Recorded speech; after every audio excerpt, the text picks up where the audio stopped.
بسم اللہ الرحمن الرحیم۔ السلام علیکم، آپ دیکھ رہے ہیں الف نیوز اور میں ہوں آپ کے ساتھ ماجد علی۔ شامل کرتے ہیں پاکستان اور دنیا بھر سے بریکنگ نیوز ہیڈ لائنز۔ افغانی آرمی چیف کی ڈونلڈ ٹرمپ کو کھلی دھمکی، بگرام ایئر بیس پر کوئی سمجھوتا نہیں ہوگا۔ امریکی صدر ڈونلڈ ٹرمپ کی بگرام ایئر بیس واپس لینے کی دھمکی پر طالبان کے چیف آف جنرل اسٹاف نے شدید ردعمل ظاہر کیا۔ انہوں نے کہا ہے کہ افغانستان کی 1 انچ زمین بھی امریکہ کو نہیں دی جائے گی اور طالبان افواج جنگ کے لیے مکمل طور پر تیار ہیں۔ انہوں نے ڈونلڈ ٹرمپ کو خبردار کرتے ہوئے کہا ہے کہ اگر دوحہ معاہدے کی خلاف ورزی کی گئی تو 20 سالہ امریکی مہم جوئی کی طرح اب بھی زیادہ ہولناک نتائج سامنے آئیں گے۔ طالبان نے واضح کی ہے کہ افغانستان مکمل طور پر خود مختار ہے اور کسی غیر ملکی طاقت پر انحصار نہیں کرتا، جبکہ یہ بیان عالمی سطح پر گردش کر رہا ہے، جس سے امریکی طالبان کی کشیدگی میں مزید اضافہ ہو چکا ہے۔ افغان وزیر خارجہ امیر خان متقی کا بیان، امریکی سرمایہ کاری کے باوجود 1 انچ زمین بھی نہیں ملے گی۔ افغانستان کے وزیر خارجہ امیر خان متقی نے امریکی سرمایہ کاری کی پیشکش کو مسترد کرتے ہوئے سخت موقف اختیار کر لیا۔ ان کا کہنا تھا کہ چاہے امریکہ اربوں ڈالر کی سرمایہ کاری کرے یا پورا ملک دوبارہ تعمیر کر دے، بگرام سمیت 1 انچ زمین بھی نہیں دی جائے گی۔ طالبان نے زور دیا کہ تسلیم اور اقتصادی مدد کے باوجود امریکی فوج کی موجودگی کسی صورت برداشت نہیں کی جائے گی۔ یہ بیان ڈونلڈ ٹرمپ کی منصوبہ بندی کو مکمل طور پر ناکام بنا دیتا ہے۔ جہاں کان کنی اور روزگار کی باتیں کی جا رہی تھیں، دونوں ممالک کے درمیان سفارتی بات چیت جاری ہے، مگر طالبان کی خود مختاری کی پالیسی غیر متزلزل ہے۔ زلمے خلیلزاد کا ڈونلڈ ٹرمپ کو پیغام، داعش کے خلاف اتحاد ممکن مگر صبر کی ضرورت۔ سابق امریکی سفیر زلمے خلیلزاد نے ڈونلڈ ٹرمپ کو مشورہ دیا کہ طالبانی افواج کے ساتھ داعش مخالف اتحاد مستقبل میں ممکن ہے۔ انہوں نے کہا ہے کہ بگرام سے مشترکہ کارروائیاں ہو سکتی ہیں، لیکن ڈونلڈ ٹرمپ کی دھمکیوں سے طالبان متاثر نہیں ہوتے۔ افغانستان نے صدیوں سے برطانیہ، سوویت یونین اور امریکہ کو شکست دی، اب مزید امتحان نہ لیا جائے۔ سرمایہ کاری خوش آئند ہے مگر سیکیورٹی کی ذمہ داری طالبان افواج اٹھائے گی۔ افغانستان کی فوج ہائی الرٹ، 20 سال مزید جنگ کے لیے تیار۔ طالبان نے اپنی مسلح افواج کو ہائی الرٹ پر رکھ دیا ہے اور امریکی مداخلت کے خلاف مکمل دفاعی پوزیشن اختیار کر لی ہے۔ پچھلے 5 سالوں میں داعش کے خلاف بڑے آپریشن سے افواج کو مضبوط بنایا گیا، جو اب امریکہ کے لیے بڑا چیلنج ہے۔ امریکی فوج کا مورال کمزور ہے، افغان واپسی سے انکار کر رہے ہیں، جبکہ طالبان 20 سال مزید لڑنے کو بھی تیار ہیں۔ دنیا بھر سے سیاح آ رہے ہیں، معیشت مستحکم ہو رہی ہے، کوئی قرض نہیں لیا اور ٹیکسز کم رکھے گئے ہیں۔ یہ صورتحال ظاہر کرتی ہے کہ افغانستان اب پہلے سے کہیں زیادہ تیار اور خود کفیل ہو چکا ہے۔ ڈونلڈ ٹرمپ کی افغان پالیسی ناکام، چین اور روس کی حمایت سے طالبان مضبوط۔ ڈونلڈ ٹرمپ کی بگرام اور سرمایہ کاری کی حکمت عملی ناکام ہو گئی۔ طالبان نے چین اور روس کی حمایت حاصل کر لی۔ چین کانکنی میں اربوں کی سرمایہ کاری کر رہا ہے، جبکہ روس نے افغانستان کو سفارتی طور پر تسلیم کیا، جو امریکی دباؤ کو مسترد کر دیتا ہے۔ طالبان کا کہنا ہے کہ نایاب معدنیات کے لیے امریکی آئیں مگر فوجی اڈوں کے بغیر، ورنہ تابوت لے کر آئیں۔ دوسری طرف یوکرین اور ایران جیسے مسائل میں الجھے امریکہ کے پاس افغان جنگ کی گنجائش نہیں ہے۔ یہ کشیدگی عالمی طاقتوں کا توازن تبدیل کر رہی ہے۔ طالبان کی خود مختاری عالمی سطح پر تسلیم ہو رہی ہے۔ پاکستان اور سعودی عرب کی دفاعی ڈیل کا اعلان۔ پاکستان اور سعودی عرب کے درمیان دفاعی معاہدہ طے پا گیا، جس میں حملے کی صورت میں دونوں ممالک ایک دوسرے کی مدد کریں گے۔ یہ ڈیل فلسطین کے معاملے سے منسلک ہے اور اسرائیل کو شدید خطرات لاحق ہو چکے ہیں۔ اس معاہدے کے بعد اسرائیل کی جانب سے خاموشی توڑ کر نیتن یاہو نے ہنگامی بیان دیے ہیں۔ انہوں نے کہا ہے کہ فلسطین کی ریاست کو تسلیم کرنے والے دہشت گردوں کو انعام دے رہے ہیں۔ یہ ڈیل ایک بڑے اتحاد کی بنیاد رکھ سکتی ہے جو اسرائیل کے پلان کو ناکام بنا دے گی۔ نیتن یاہو کا فلسطین پر مکمل قبضے کا اعلان۔ اسرائیلی وزیر اعظم نیتن یاہو نے فلسطین کے مکمل علاقے بشمول غزہ اور مغربی کنارے پر قبضے کا اعلان کر دیا۔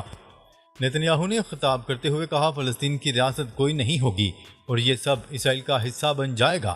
اس بیان کے بعد 55 لاکھ فلسطینیوں کو بے دخل کرنے کی دھمکی دی گئی ہے جو مر جائیں گے تو مر جائیں۔ یہ رد عمل پاکستان سعودی ڈیل کے بعد سامنے آیا ہے جو اسرائیل کو اتحاد کے خوف میں مبتلا کر رہا ہے۔ دنیا بھر میں یہ بیان ایک بڑی جنگ کی تیاری کے طور پر دیکھا جا رہا ہے۔ کئی یورپی ممالک کی جانب سے فلسطین کو ریاست تسلیم کر لیا گیا۔ پرتگال، برطانیہ، آسٹریلیا اور دیگر ممالک نے فوری طور پر فلسطین کی ریاست کو تسلیم کر لیا ہے۔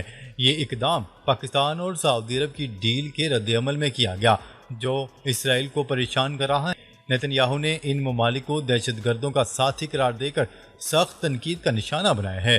اس تسلیم سے فلسطین کی حمایت میں اضافہ ہو رہا ہے اور ایک عالمی اتحاد بننے کا امکان ہے۔ اسرائیل کا دعویٰ ہے کہ یہ سب 7 اکتوبر کی دہشت گردی کو انعام دے رہے ہیں۔ اسرائیل کا گرینڈ پلان اور مسلمان ممالک کو خطرہ۔ اسرائیل کا گرینڈ پلان فلسطین کو نقشے سے مٹانا ہے اور پھر دیگر مسلم ممالک کی طرف بڑھنا ہے۔ پاکستان سعودی ڈیل سے خوفزدہ ہو کر اسرائیل نے فلسطین پر مکمل قبضے کی یہ تیاری مسلم ممالک کے لیے ایک بڑی جنگ کا پیش خیمہ ہے جس میں امریکہ بھی شامل ہو سکتا ہے۔ مصر، لبنان اور ترکی جیسے ممالک اب ہائی الرٹ پر ہیں اور اتحاد کی کال دے رہے ہیں۔ دوسری طرف مصر نے اپنی افواج اسرائیل کی سرحد کے ساتھ تعینات کر دی ہیں۔ اسلامی اتحاد کی ضرورت اور عالمی جنگ کا خطرہ۔ پاکستان اور سعودی عرب کی ڈیل کو اسلامی نیٹو کی طرز پر توسیع دیے جانے کی ضرورت ہے تاکہ فلسطین کو بچایا جا سکے۔ اسرائیل کے پلان سے ترکی، لبنان، شام اور دیگر ممالک کو شدید خطرہ ہے جو ایک ایک کر کے نشانہ بن سکتے ہیں۔ حالیہ واقعات سے ثابت ہوتا ہے کہ 7 اکتوبر کا حملہ اسرائیل کی منصوبہ بندی کا حصہ تھا تاکہ فلسطین تباہ کیا جا سکے۔ عالمی سطح پر جنگ کا خطرہ بڑھ رہا ہے اور یورپی یونین کی باتیں جھوٹ ہیں جو حقیقت چھپا رہی ہیں۔ مسلم ممالک کو فوری اتحاد بنانا چاہیے ورنہ مقدس مقامات بھی خطرے میں پڑ جائیں گے۔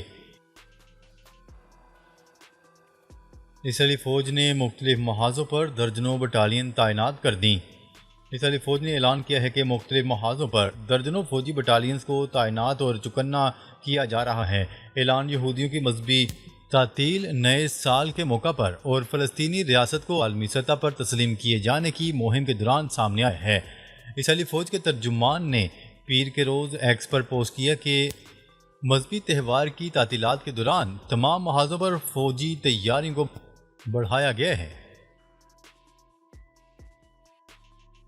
غزہ میں یرغمالیوں کی رہائی تک فلسطین میں سفارتخانہ قائم نہیں کریں گے۔ فرانس نے 2 ٹوک پیغام جاری کر دیا۔ فرانسیسی صدر ایمانوئل میکرون کا کہنا تھا کہ ان کا ملک غزہ میں اسرائیلی یرغمالیوں کی رہائی تک فلسطین میں اپنا سفارتخانہ نہیں کھولے گا۔ غیر ملکی میڈیا کی رپورٹ کے مطابق فرانسیسی صدر ایمانوئل میکرون نے کہا ہے کہ فلسطینی ریاست کو تسلیم کرنے کا فیصلہ مشترکہ اور منظم کوششوں کے نتیجے میں کیا گیا ہے۔ فلسطین کو اقوام متحدہ کی رکنیت دی جائے، چین کی عالمی برادری سے اپیل۔ چین کے وزیر خارجہ وانگ ای نے کہا ہے کہ چین غزہ میں جنگ بندی اور جنگ کے خاتمے کے لیے پرعزم ہے۔ انہوں نے کہا ہے کہ 2 برسوں سے جاری غزہ جنگ نے سنگین انسانی المیہ پیدا کیا ہے اور اسرائیلی کارروائیاں بین الاقوامی قوانین کی خلاف ورزی کرتے ہوئے 2 ریاستی حل کو خطرے میں ڈال رہی ہے۔ وانگ ای نے عالمی برادری پر زور دیا کہ اسرائیل فلسطین تنازع کے حل کے لیے 3 اقدامات فوری اختیار کیے جائیں جن میں غزہ میں فوری اور جامع جنگ بندی، فلسطینی عوام کی اپنے علاقوں پر حکمرانی اور 2 ریاستی حل کو مضبوطی سے قائم رکھنا شامل ہے۔ روسی جارحیت پر پولینڈ اور بالٹک ممالک کا دفاع کریں گے، ڈونلڈ ٹرمپ نے خبردار کر دیا۔ امریکی صدر ڈونلڈ ٹرمپ نے اعلان کرتے ہوئے کہا ہے کہ اگر روس نے مزید جارحیت کی تو وہ پولینڈ اور بالٹک ریاستوں کا بھرپور دفاع کریں گے۔ یہ بیان اس وقت سامنے آیا جب روسی جنگی طیاروں نے اسٹونیا کی فضائی حدود کی خلاف ورزی کی۔ سعودی وزیر خارجہ شہزادہ فیصل بن فرحان کا امریکی ہم منصب سے ٹیلی فونک رابطہ۔ سعودی وزیر خارجہ شہزادہ فیصل بن فرحان کو امریکی ہم منصب مارکو روبیو کی طرف سے ایک فون کال موصول ہوئی جس میں انہوں نے 2 طرفہ تعلقات، علاقائی اور بین الاقوامی صورتحال کی تازہ ترین پیش رفت اور اس حوالے سے کی جانے والی کوششوں پر تبادلہ خیال کیا۔ غیر ملکی خبرساں ادارے کی رپورٹ کے مطابق دونوں وزراء کے درمیان یہ کال ایسے وقت میں سامنے آئی جب نیو یارک میں اقوام متحدہ کی جنرل اسمبلی کے 80ویں اجلاس کے لیے کام جاری ہے۔ اسرائیل کے غزہ کی رہائشی عمارتوں، پناہ گزین اسکولوں اور خیموں پر حملے تیز، 68 فلسطینی شہید۔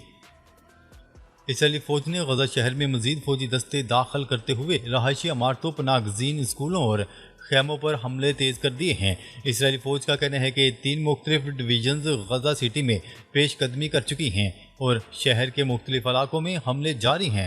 عرب میڈیا کی رپورٹ کے مطابق صہیونی فوج نے تازہ حملوں میں شاتی پناہ گزین کیمپ سمیت مختلف رہائشی عمارتوں کو نشانہ بنایا۔ بھارتی وزیر دفاع راجناتھ سنگھ کی ایک بار پھر پاکستان کو آپریشن سندور پارٹ 2 کی دھمکی۔ بھارتی وزیر دفاع نے ایک بار پھر پاکستان کو گیدڑ بھبکی دیتے ہوئے کہا ہے کہ حالیہ آپریشن سندور کا پارٹ 1 یا پارٹ 2 بھی ہو سکتا ہے۔ بھارتی میڈیا کی رپورٹ کے مطابق وزیر دفاع راجناتھ سنگھ نے اپنی ایک تقریب کے دوران پاکستان پر ایک بار پھر حملے کا اشارہ دے دیا اور نام نہاد فوجی کارروائی کی دھمکی دی۔ بھارتی وزیر دفاع نے حالیہ آپریشن سندور کا حوالہ دیتے ہوئے کہا ہے کہ اس کا پارٹ 1 یا پارٹ 2 بھی ہو سکتا ہے۔ فرانس آج فلسطین کو ریاست تسلیم کرنے کا اعلان کرے گا۔ آسٹریلیا، برطانیہ اور کینیڈا کے بعد آج فرانس بھی فلسطین کو ریاست تسلیم کرنے والے بڑے ممالک کی صف میں شامل ہو جائے گا۔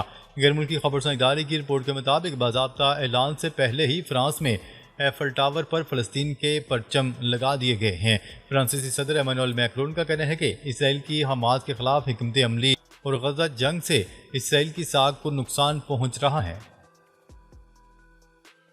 مودی سرکار کی ہٹ درمی برقرار، سکھ یاتریوں بابا گرو نانک کی برسی پر پاکستان آنے سے روک دیا گیا۔ تفصیلات کے مطابق مودی سرکار کا بھیانک چہرہ مزید عیاں ہو گیا۔ سکھ یاتریوں کو بابا گرو نانک کی برسی اور پاکستان آنے سے روک دیا گیا۔ بابا گرو نانک کی برسی کرتارپور صاحب میں منائی جا رہی ہے۔ بھارتی وزارت داخلہ نے ایڈوائزری جاری کرتے ہوئے سکھ یاتریوں کو پاکستان آنے سے روک دیا۔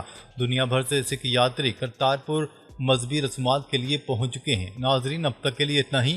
مزید خبریں لے کر بہت جلد آپ کی خدمت میں حاضر ہوں گے۔ تب تک کے لیے اپنا خیال رکھیے گا۔ اللہ نگہبان۔